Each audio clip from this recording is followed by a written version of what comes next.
Gentili telespettatori, bentrovati dalla redazione di TPN Veneto. In apertura la capogruppo del Partito Democratico in Consiglio regionale, signora Laura Puppato, ha presentato una mozione con la quale intende raccogliere i consensi dell'Assemblea per condannare il gravissimo atto di discriminazione, così lo definisce, da parte del sindaco di Fossalta di Piave.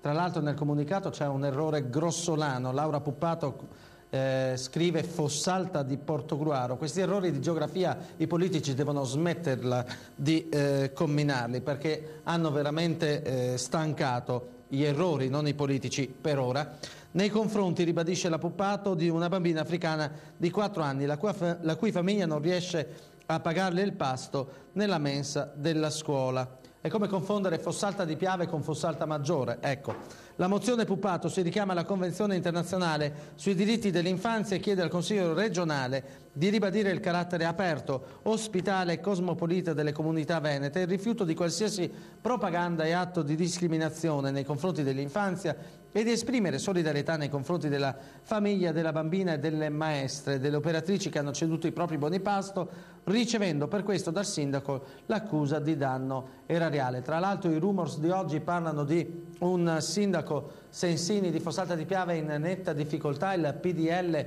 sarebbe pronto addirittura a uscire dalla giunta e quindi si prospetta una crisi amministrativa di non facile soluzione per questo comune. Fossalta di Piave, non Fossalta di Portogruaro come ha scritto la capogruppo del PD, un consiglio comunale quindi che a Fossalta di Piave potrebbe decadere.